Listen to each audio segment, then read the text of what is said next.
Braided weaves are a traditional method of applying hair extensions that covers all or most of the natural hair. This allows for an easy transition between hairstyles, or it allows you to give your natural hair a break for a while. With this method, we're going to be leaving the front out to allow for more versatile styling and also to ease the transition between the front hairline and the rest of the weave.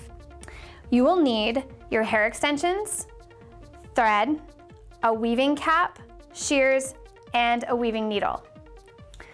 The first step is to take the ends of your cornrows and tack them down so you have a nice, smooth, molded scalp.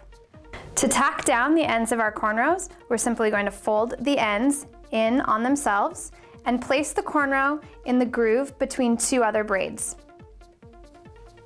This will allow it to lay as flat as possible. Position your weaving needle through the braids and stitch your braid tail in place.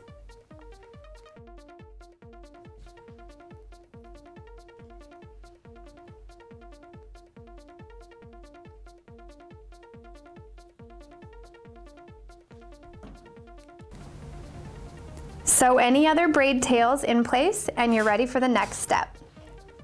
Now we're ready to apply our weave caps.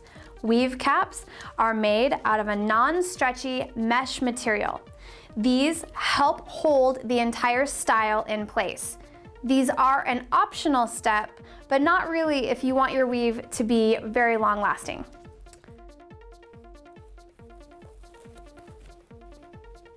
To keep this hair manageable, I'm going to pull all of the front hairline that we've left out for this style towards the front.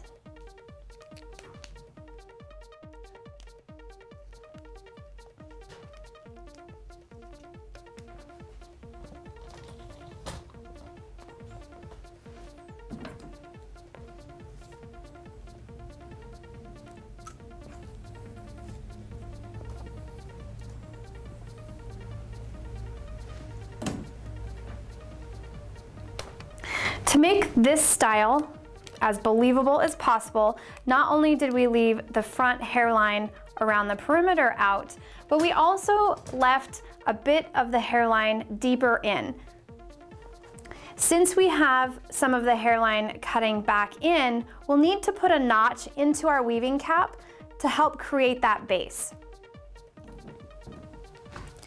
Using a weaving cap is optional, but it will help hold everything into place as you sew.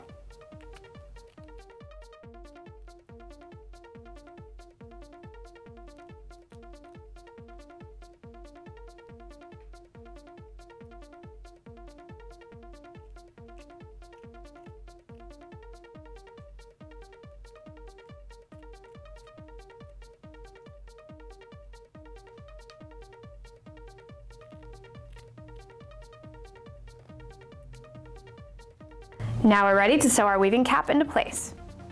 Take a peek at where your cornrows are. Take your thread, go into one of the cornrows and through your weaving cap. Go back through your thread to anchor it into place.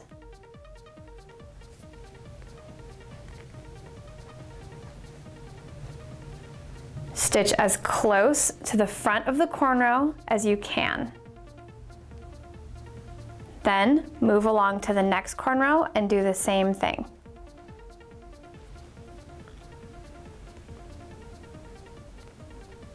Try to avoid pulling individual hairs with your thread.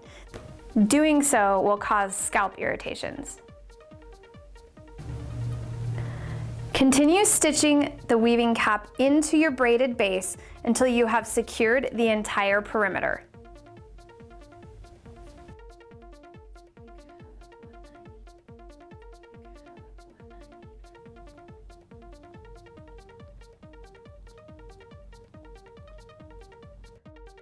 Now we're ready to sew on our first piece of weft. We've pre-cut a piece that reaches across the back to go in the lowest possible position. Since this weaving cap has a tag, I'm going to cut that so it's not in my way.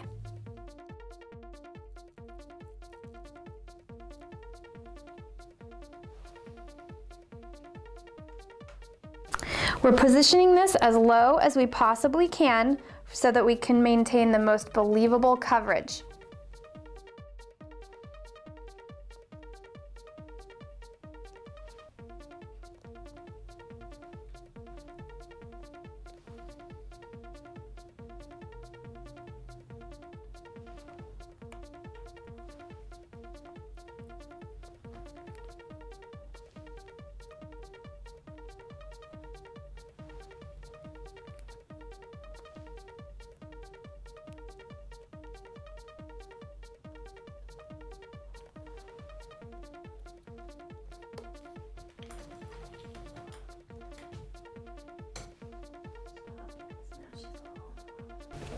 This completes our first row. We're going to continue working in rows until we reach the crown. So now we're starting to see our style emerge. By the time that you get to the crown, you'll need to start thinking about the direction that you want the finished style to flow in. So since we're leaving this front part out, most of the hair for this style will be directed towards the back. So we're going to continue working in rows, filling this up through the back, and then also filling in through the sides. Once we get up to this part here, we'll start putting in finished pieces that are smaller to direct it around the part. For this last piece, we are going to go as close as we possibly can. This may mean tacking into some of these finer hairs. Just be really careful as you do that because you don't want to pull on any hairs too closely. So I'm going to grab in the front, I'm going to take a clump of hair,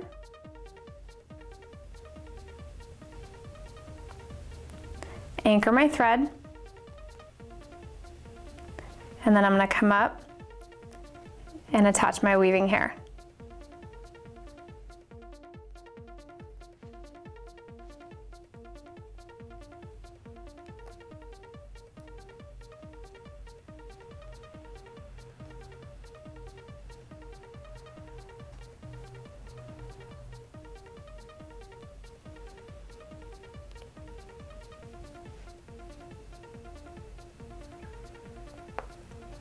Now with that anchored in place, I'm just going to continue stitching in tiny, fine stitches just to anchor this last piece of weft in place.